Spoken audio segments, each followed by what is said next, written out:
What's up, Dragon Brood? So today we're gonna play some more Magecraft. Seems to be pretty popular with everybody, and people still wanting to experiment a bit with some of the schools, I guess they're called, in Strixhaven.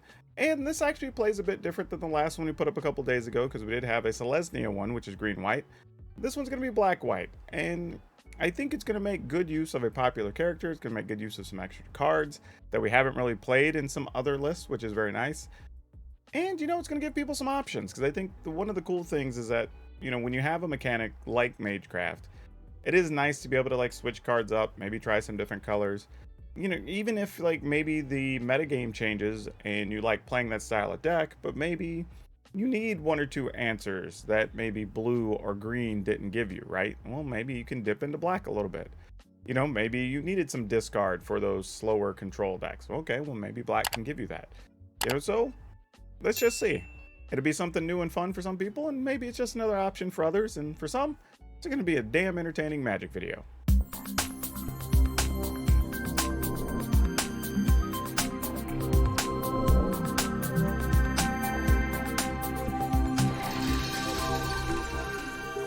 Alright, so obviously with this being Magecraft, you're going to see a lot of cards that you see in the other Magecraft list, because you kind of have a base of cards you sort of have to have, right? You're going to be playing Lumimancer, you're going to be playing the Light Scribe, and usually going to be playing Clarion Spirit.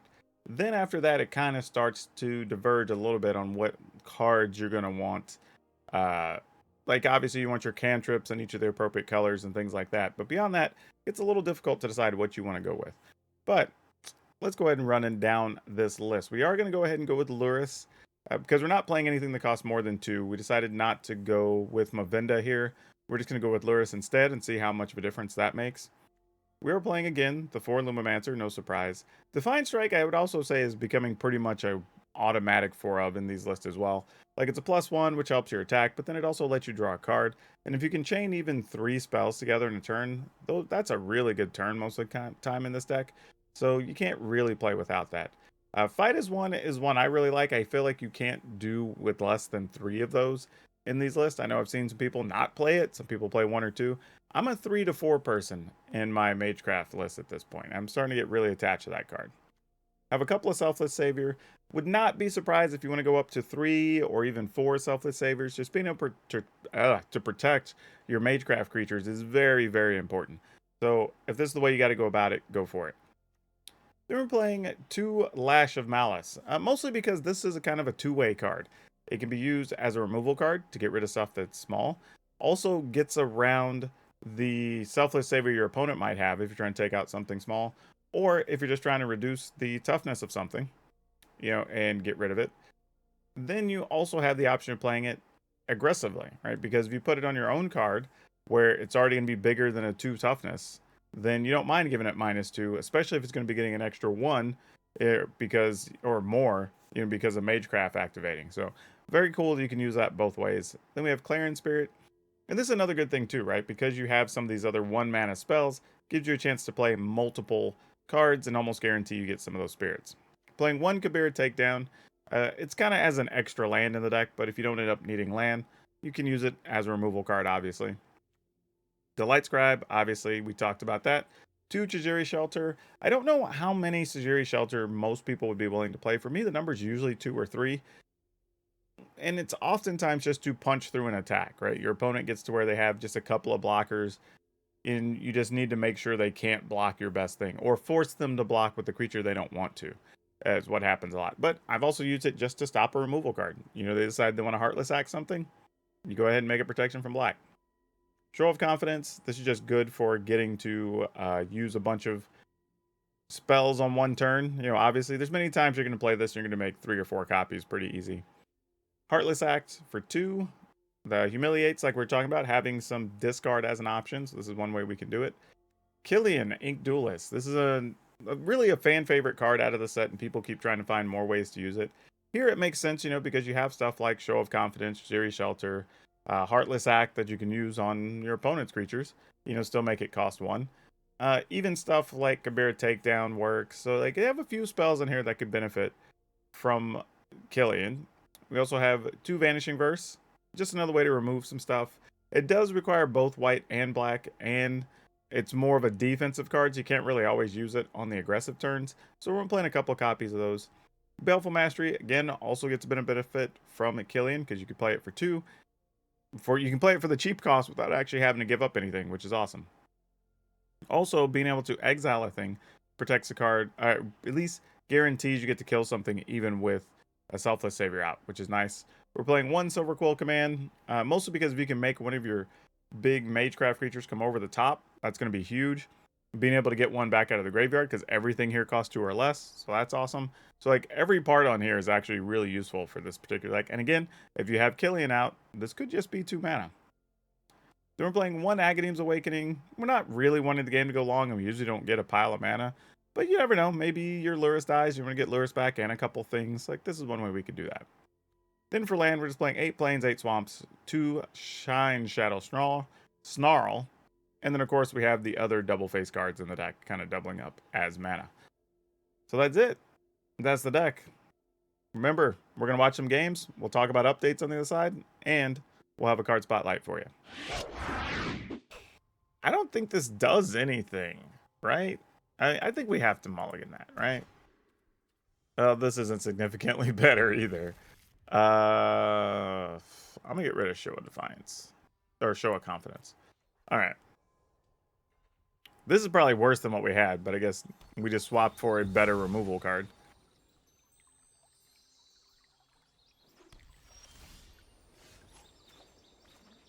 Okay, sure.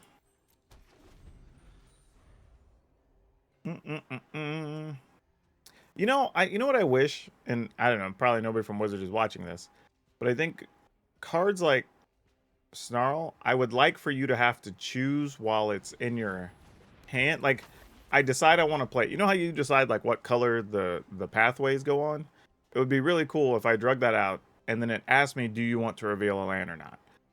Because the issue I have with it is that whether I'm going to use that or not, my opponent now knows I have a land. You know what I mean? Like, my opponent got free information because it came into play, pause, and then I had to make a decision. So they know I have a basic land. Whereas when I don't, they don't have that information. So, I don't know. I'd rather just not have to give that information up if I didn't have to.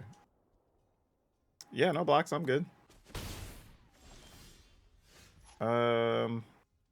I do have a light scribe of my own, but I kind of want to kill the opponent's Leonin light scribe, which seems smart. I wish if one of these swamps was a plains, I might play the turn a little bit differently. But I don't think we can afford that luxury, sadly. So I think this is what we got to do.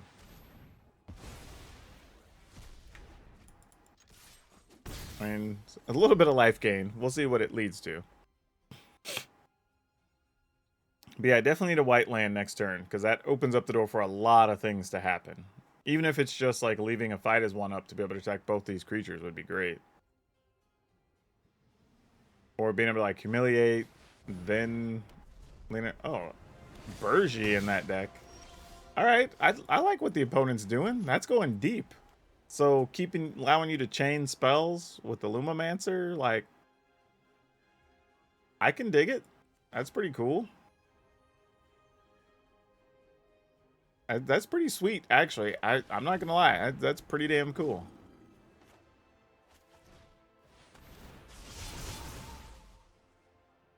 So Revitalize, they'll get to gain life, draw a card.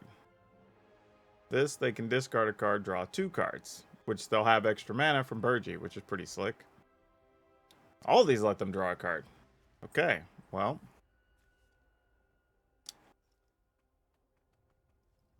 I mean, this is all kind of equal, right? Because if they cast the Tormenting Voice, I guess the thing is this, what we want to do. Because at least with the Tormenting Voice, you have to get rid of a thing.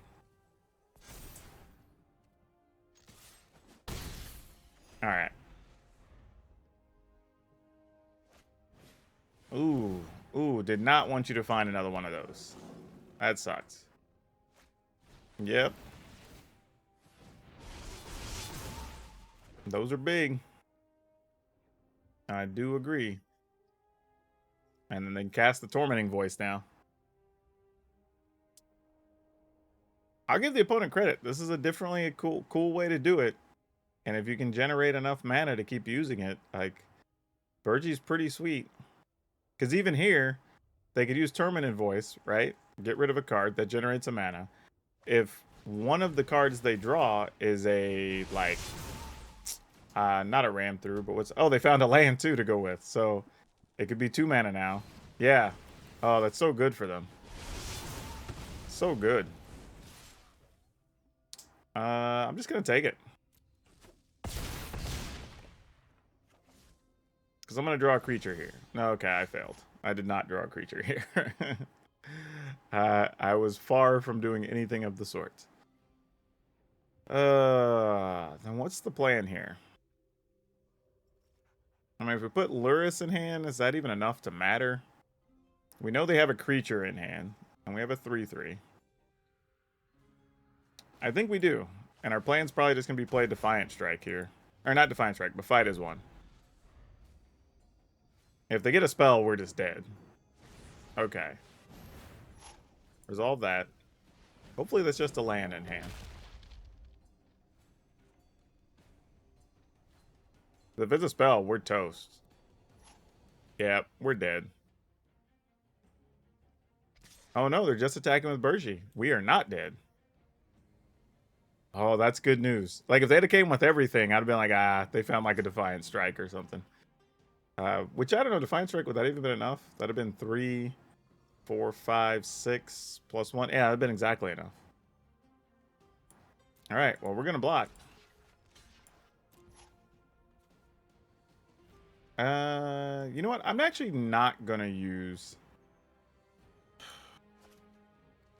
You know, I have to use it.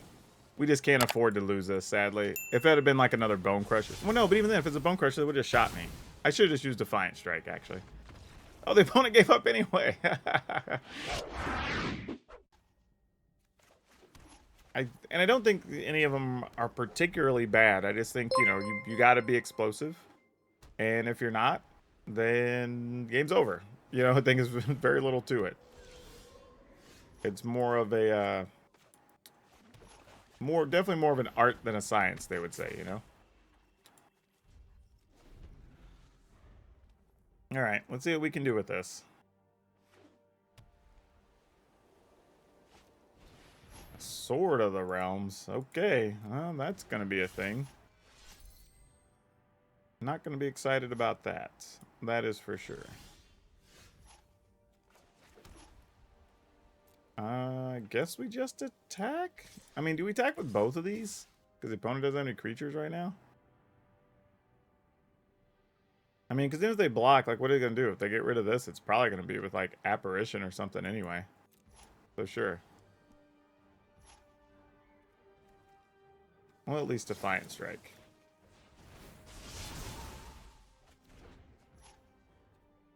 That's reasonable. Play Killian? In the turn. I mean, they could, like, equip up Alseed, attack. We could just kill the Alseed if, like, that's all they do for their turn. So it's not the worst thing. Alright, Apparition, sure. It's gonna stop Killian, sure. We're okay with that.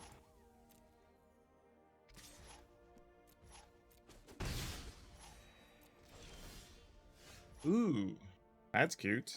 All right, well, let's take 3. See what you got, opponent. Maul of the Skyclave, Daxos, and another Alseed. Oof. Oof. Do not like. I think the Maul has to go.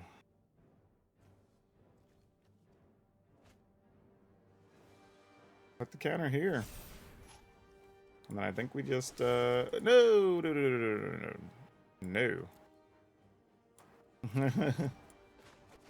There we go, just destroy the creature. This allows us just to get more damage in.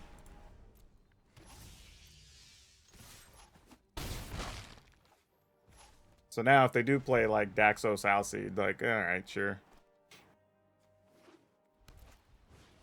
No, they're not going to do that at all. They're going to make our life much worse. Yep.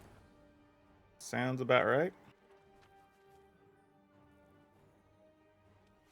Oh, let us draw another removal card, please. Come on, deck. Be kind. Not quite. Not bad. Not really what we were aiming for. How much damage can we do here?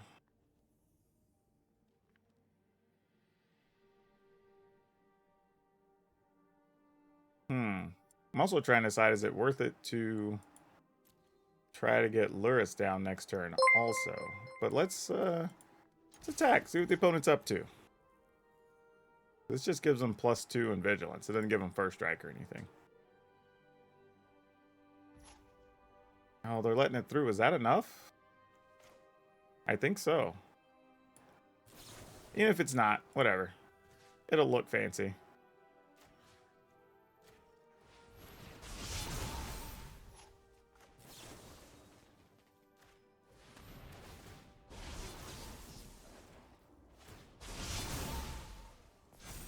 Yep. I don't know why they didn't block.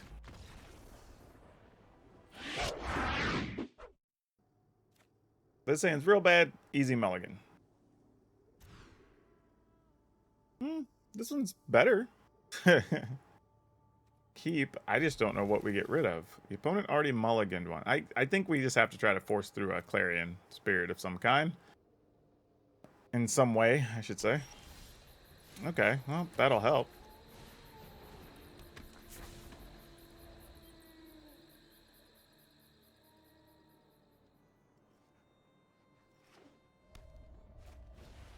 Cobras. Okay.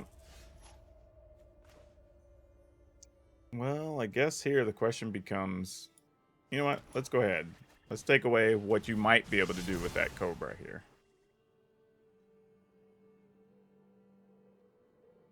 F us. Both of these are bad. Oh, both of these are so bad. I mean, if we take the Chariot, then we got to deal with them at least getting one trigger off Winota, and we're not prepared to do that yet.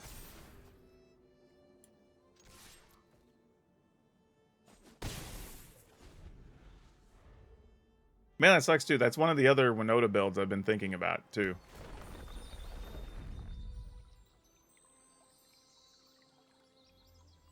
Ah, then they found a Bone Crusher. Like, man. Like, good on them. Good on them. I can only be so mad about it.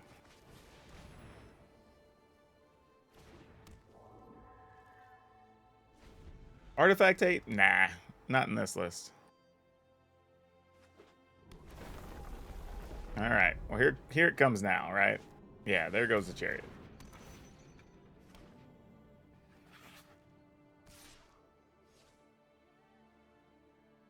You don't even need your Cobra anymore. Yeah, just attack me. I'm not blocking.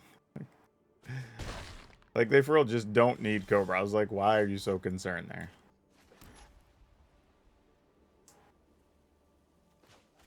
All right, let's do this. Build up some spirits.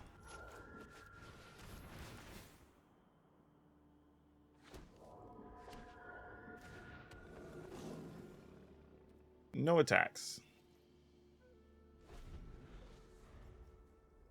We can take a little bit of damage here, assuming there's not like an Ember Cleave or something.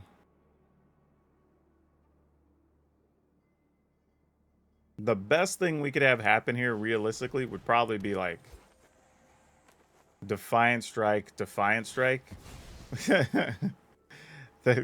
Like Defiant Strike that draws into a Defiant Strike, and then we show off confidence. And then that might let us just end the game. But I say that. We'd also need the opponent to not block and whatever. Like, it'd have to be a very convoluted situation. Which I don't think they're going to oblige us for. With good reason. Alright, no blocks. We're going to go to 12.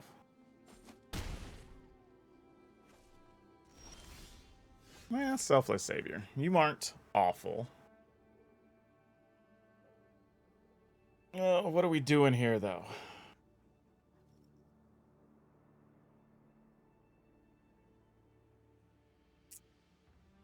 I mean, we could also just go get Luris. Or put Luris in hand. And just play this. It doesn't really do much for us, though. So I'm going to do this. And I'm going to attack with everything? Not sure this is right, but at least forces the opponent to have to make a tough decision. Since they don't really know what's going on.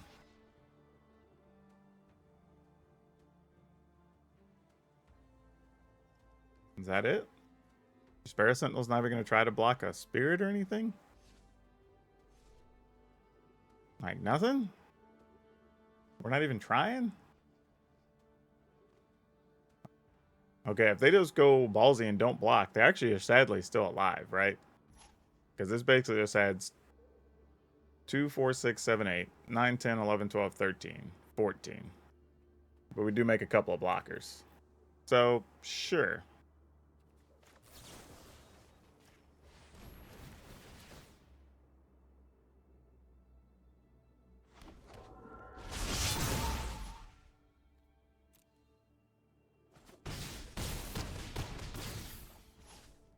All right. So, I mean, we didn't quite get there, but now we have enough flyers that we can almost just make that on its own, because the opponent's only at 3 now, and they only have one Sparrow Sentinel to block our spirits.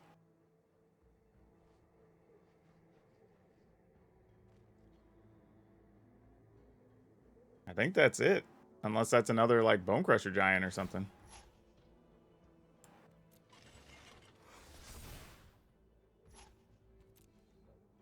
Or they have an Embercleave. Nope. All right. You know what? Let's just do it. For science. Let's see it. Oh, I chose poorly.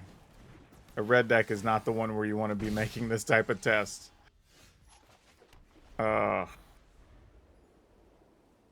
Actually, I probably should just play the Agadeem's Awakening tapped. Oh yeah, we're dead. Like, nothing positive is gonna come from this. Okay, double Vanishing Verse helps a little bit though. I don't hate that.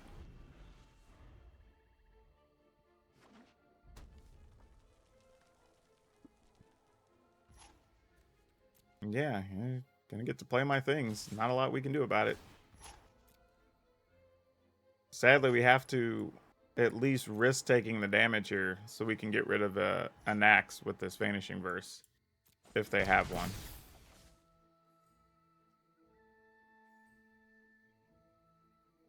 If they don't, it just looks real bad. Try to kill your hall monitor for cheap. Oh, they didn't want to. Alright, so at least get that. Alright, so we bought a little bit of time. We got ourselves a little bit of time here. I'm going to assume that they have some type of shock or some such, but... Oh, they didn't. Alright. I was thinking that was going to be the case, because we weren't going to be able to... With double black land and a white land, we weren't going to be able to protect the Clarion Spirit anyway. So, I mean, yeah, I was going to say, if they just have another Bone Crusher, they have another Bone Crusher. That's the least of our worries, all things considered. Okay, what's the best we can do here? Alright, let's hope this at least buys us a turn or something.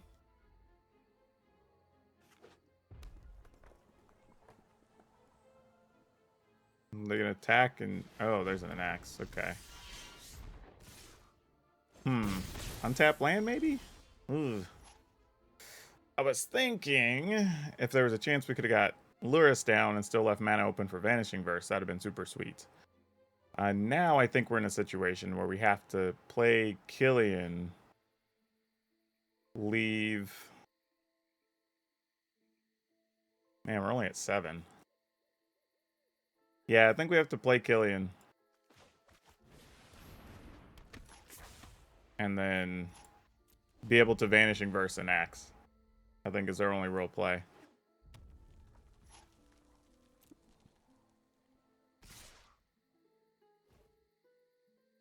And if they tap a bunch of mana to use their castle, then great. Because then we trade, we get to gain some life, and then we only end up taking, well, we gain 1 actually in the full exchange, and the opponent doesn't end up playing those Bone Crusher Giants. So great. Yep, worked out how we hoped. So that was the best way that turn could have gone for us, actually. All right. Nothing in the yard to get back just yet. We know it's not an Embercleave in hand, or they would have used that already. So that's non-issue as far as that goes. We can Light Scribe, Humiliate, and if that's something to get rid of, because it could be another Anax, which would be a problem. Though if we Luris, then we get to play a Clarion Spirit with a Fight is 1 up. So like, yeah, let's just do this. And we'll just see.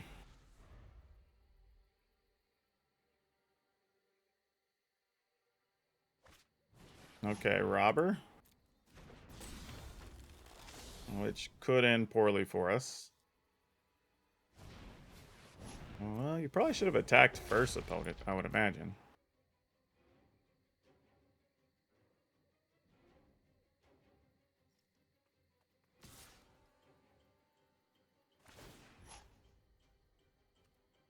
Okay. Ooh. Ooh, that would have been very good for them.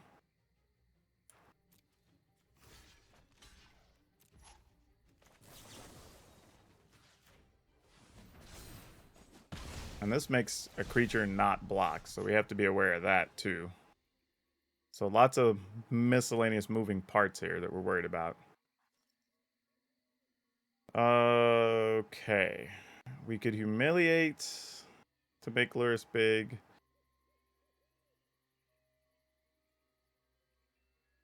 Well, we can survive an Embercleave on the Bone Crusher. We know that much.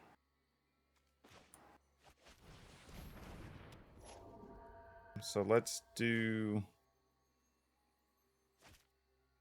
do we Humiliate or Light Scribe? I think we Light Scribe here. And then just hope it doesn't get us killed. If it doesn't, then even double Humiliate could be big next turn. Because then you're talking about making Luris big enough that they would have to trade both Bone Crushers to possibly kill it. Alright, so Embercleave action is what's happening here, right?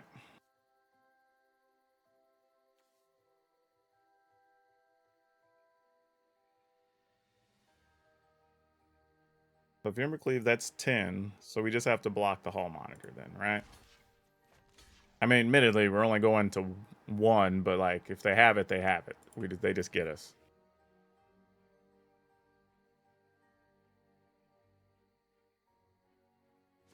Yep, alright. I guess I should have used the Humiliate when I had the chance.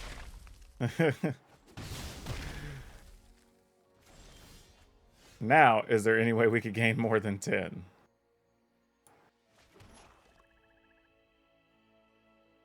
We can... Actually, I guess the question becomes, can we do even 20? Alright, so we Humiliate. Man, okay, this I need to do some quick math. Alright, that's 3, 4, 5, 6, 7. It would be 8, 9, 10 with 1 spell. 11 from the +1 from the Humiliate. We could Fight is 1. 12, 13, 14. 15, 16 from the 2 +1s we would get. Oh, there's no human. Alright, so it'd be 15. Then we have Show of Confidence. That would be 16, 17, 18. Oh, that is enough. Okay, cool. Oh no, I don't have enough white mana. Oh no. Alright, well, game's over then. The Show of Confidence would be kind of the only thing we could possibly pull off to make it worthwhile. I mean, we could gain enough to not die? No, because the Phoenix is going to come back out of the yard too. Yep. 6, 7, 8, 9, 10, 11.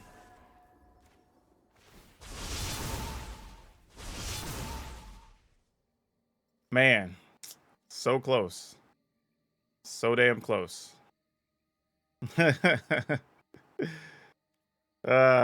So close. So, if we attack with just Luris and Clarion Spirit, we would be able to block Phoenix. We would be at 10. We could use the Light Scribe to block the Bone Crusher. And we would still be alive.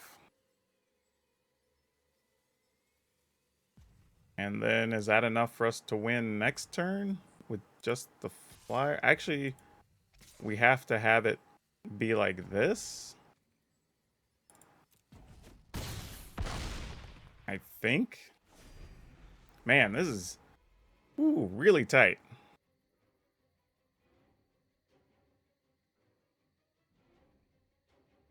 But if they all out attack, they're dead now. Unless they drew exactly a... Well, no, because if they drew a shock type spell, they're still alive. Okay, if they didn't, we're good. Because then now if they leave the Phoenix back, we only have to block with the 1/1. All right, well, if they do this, they're dead. Right? Oh, you know what? What if that last card they got was a Rimrock Knight? Oh, that's going to be so savage. Oh, don't be there. Don't be there. Don't be there. Come on. Are you slow rolling us? Come on. Ah, gosh dang it. Well, they had it. We knew it was the risk. We knew it was the risk. Oh, we go first. All right. This doesn't feel bad enough to get rid of, sadly. Let's see how this goes. Man, so many of these decks. Jeez, really? All right.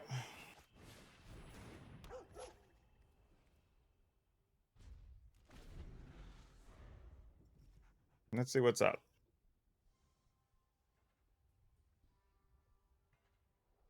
Come on now.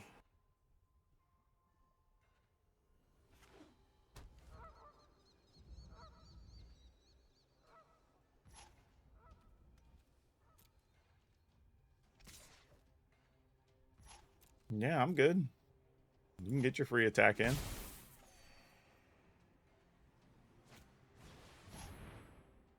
All right, let's kill that.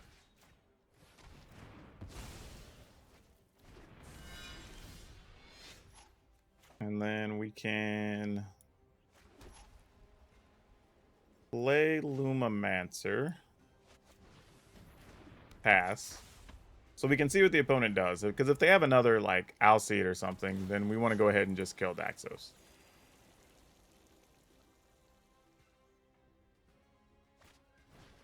Selfless Savior does not protect Daxos. We're all right there. Yeah, they gain a life, but that's neither here nor there in the grand scheme of things. Okay. That we will not allow.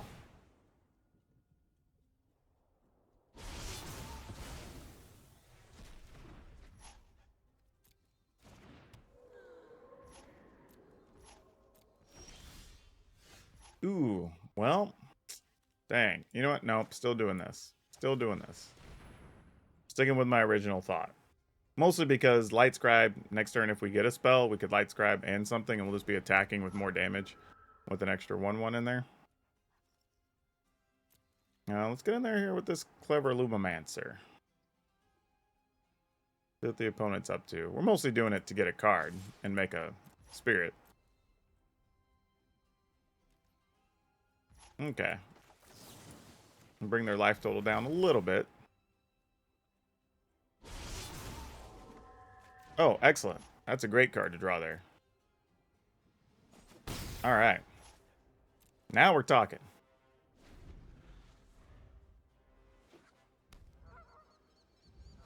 Okay, Apparition makes a lot of sense. That's probably going to get our Clarion Spirit.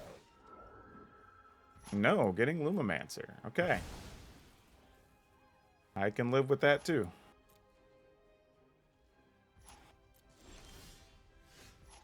Don't hate that.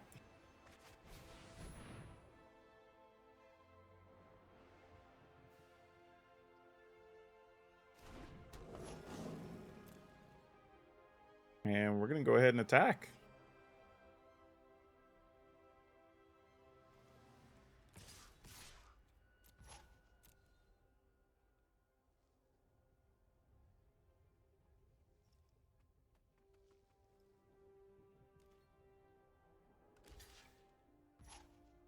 You want to block there. So which way do you want to do this? We could use Malice. I'm almost willing to play a game of chicken here and be like, okay, well, if you don't use yours, I'm not going to use mine. You know what I mean? Just be like, cool, you block. And then we get a 1/1 back. I mean, because whatever we target here, like if we target the Alseed, then they're just going to use that to protect their aspirant or apparition. If we use it to Sailor Savior, they're going to do the same thing, right? But I think we do it. I think we do it anyway. Knowing that is what it is. I'd probably rather stop the Alseed because we know we have the Vanishing Verse in hand. So if they sacrifice the Alseed, they can't protect anything from a Vanishing Verse.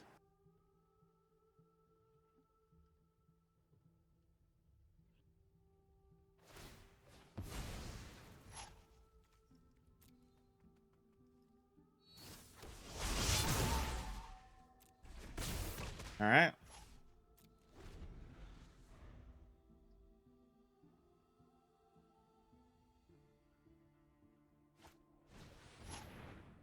Speaking of which, that's exactly the kind of card we want to be able to kill.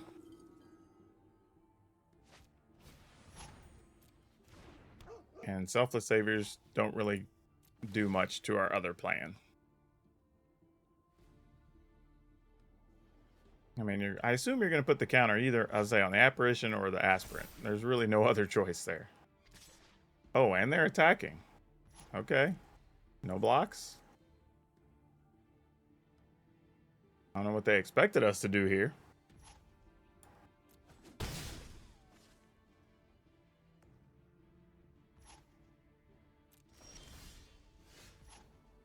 Well, I think we're going to play Selfless Savior. And then... do we attack with everything?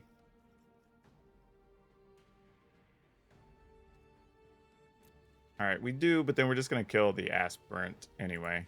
Or exile the Aspirant. I should be more accurate there.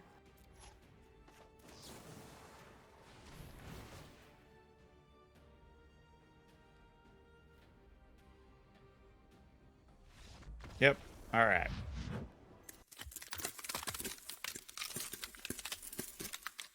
Alright, so the one thing I would say about these Magecraft decks is that they actually play very much like the mono red stuff, you know, where you can have these big explosive draws, you can really get after your opponent. But, you know, if your opponent deals with that early rush, you have to really work a bit to kind of dance around, find a way out of trouble, and get yourself to the finish line. So you will have some games that just, like, your games that are good are going to feel really good, and the games that are bad are going to feel really bad because you may get, like, the defensive cards, but then have to just sit there with them in your hand, you know, and you're not really doing much. So you do have to be aware of that. But otherwise, I do think the decks are very fun. They play differently. You know, this is one of those times they made a mechanic that does feel different than a bunch of the other stuff they made, which is really nice. But I think you're just gonna have to take that risk. It's a risk reward type strategy. You know, I think that's the biggest thing. And I think some people don't want to take that risk. But I think if you are a person that likes to gamble a bit on that risk, this could be kind of fun for you. Now, for today's card spotlight, we are going to talk about Ashnod's Altar. And this is the type of card that it's just like never good. At least nothing good ever comes of it. Like if your opponent ever plays it, you know you're in for a bad time, right? Like you never want it to sit on the board. You're always worried about other stuff. You start doing the count of like what's in your opponent's graveyard, how many cards do they have in hand, you know, that sort of thing. But because of that, the card always has some type of value. Like people are always playing these, you know, combo decks want it. People are playing decks that just want to get stuff into the graveyard, want to use it. You know, it's just good. Token decks love it, right? Because it's the way they can always have access to a pile of mana. So it fits just so many different strategies, and it's such an old card. It does have a reprint, a couple of them actually, but that hasn't stopped it from holding its value, which is very cool. So just something I want to bring up. It's just one of those cards that, like, you know, strikes fear in people just because it hits the table, but it has a lot of uses for a lot of decks. Now, don't forget, if you want today's deck, it will be down in the description below, along with links for a bunch of other things. So feel free to check out that description if you haven't. We have links for stuff for our Facebook gaming stream, our Twitch streams, even our Discord and our podcast if you want to come by and check any of that stuff out. And it would be much appreciated if you did. But also, more importantly, if you've made it this far, don't forget to hit the like button, hit the subscribe button, hit the notification bell, because that lets me know you appreciate and love what I'm doing. But at the same time, lets you know every time we have a video up. That's all I have for you for now. We'll see you next time.